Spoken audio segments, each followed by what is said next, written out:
You've written an article, co-authored an article in Foreign Affairs, specifically The Coming AI Economic Revolution. So you've thought through these things. First of all, start with what the challenges are that we have in terms of size of workforce and productivity that perhaps AI could help us on. So we have a lot of what we call secular headwinds to growth. So we lived for 3 decades, David, in a world that produced massive amounts of incremental productive capacity, mainly in the emerging economies. As a result, we had a deflationary kind of pattern in the economy. If inflation wasn't much of a problem, and all that. That force is fading rapidly. And then you've got aging in the global economy. More than 75% of the global economy is in a serious pattern of aging. Declining workforces in some cases. You have big changes in labor market behavior. You have shortages in all the major employment sectors in the American economy, the big ones. And then you have geopolitical tensions and shocks coming from multiple sources like pandemics, climate, and a pattern of diversification initiated both by businesses, in pursuit of kind of resilience and longer term, profitability, but also now by economic policy in multiple jurisdictions. And when you combine all those forces and the declining productivity trend, which has been fairly dramatic in the last decade, you've got a world that switched relatively rapidly from, demand constrained to supply constrained growth patterns. And so we're looking for solutions to the supply side issues that are creating not only problems for growth, but problems for the reappearance of inflation, for higher interest rates, lower valuations, higher costs of capital, and so on. And we're doing it in an environment where we have to make enormous investments in things like sustainability. So when I stand back and look at it, it's a big challenge, and so that led me and others to try to start looking for, well, what tools and technologies do we have to try to solve this problem? We all lived through something of a digital revolution in the late 90s and the early aughts in the move to the internet, and there was a real growth impetus from that, as I recall. In what ways does this new move to digital revolution through AI compare to that? Maybe it's similar to or maybe different from? So we did get a productivity surge. It came, in the late 1990s after everybody got access to the internet and the World Wide Web came in, into its own. And that lasted into the early 2000s. And some of that is ongoing, the digitalization of supply chains and so on. That was pretty powerful. And it had noticeable effects. It produced a decline in middle-class jobs in the advanced economies like ours. It produced what David Autor calls job and income polarization. There was a lot of automation in it. We automated things like, the keeping of the general ledger. Most of the information systems that a corporation runs on are now sort of digital and fairly automated, and so on. So it was powerful, but it feels, to me at least, very different from the current round. One of the things you point out in your paper in Foreign Affairs is the effect that this new generative AI could have on so-called knowledge economy, which is different from the automation you referred to from the internet.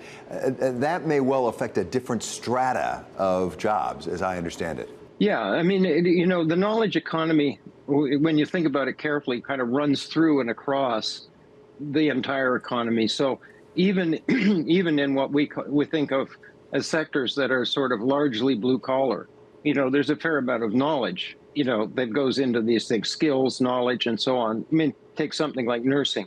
Nurses are pretty highly trained people. They have to respond in intelligent ways to the signals they get from, the equipment that patients are using and that they're looking after, and so on.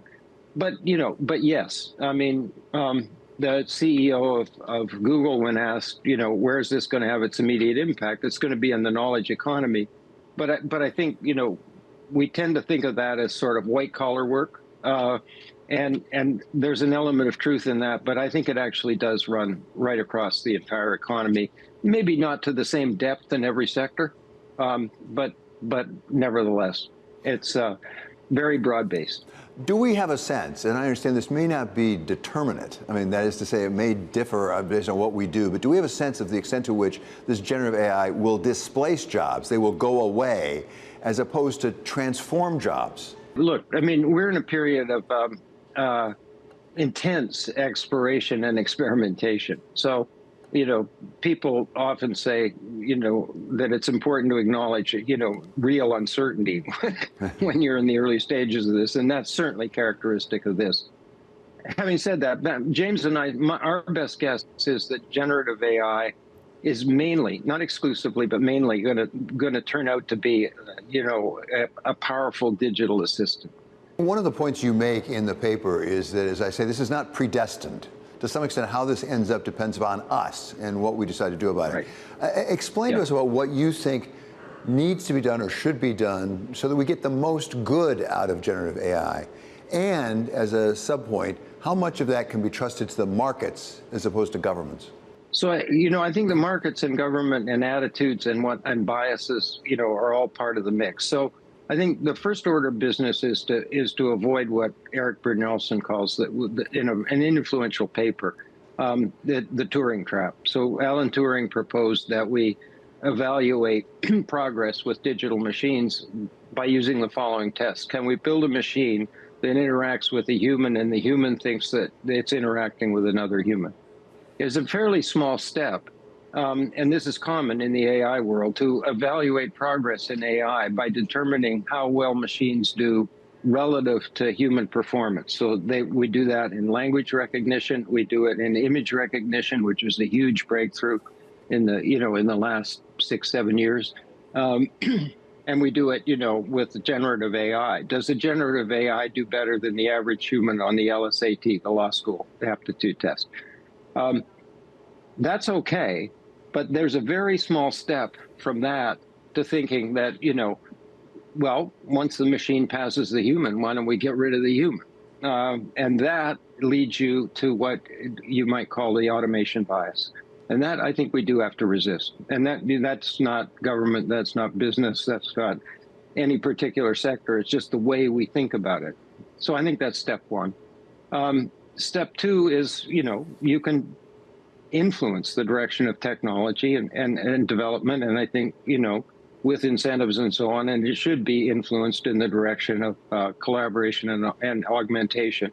And then third, with the way James and I thought of it, we don't want to repeat that pattern of, sort of high adoption rates and very low adoption rates that we saw in earlier rounds of digital adoption. And so there, I think the government has a very distinct role to at least think carefully about programs and activities that, increase the likelihood of diffusion across the entire economy to small and medium-sized businesses. And for me as an economist, this is not just a nice to have or a distributional issue. If we believe there's a potential productivity surge for the entire economy, we're not going to get it, if we can count on the fingers of one hand the sectors that have moved ahead in using this. So I think it's important from a kind of macroeconomic performance point of view to think carefully about what we can do to maximize this, sort of accelerate the diffusion and adoption rates across the economy.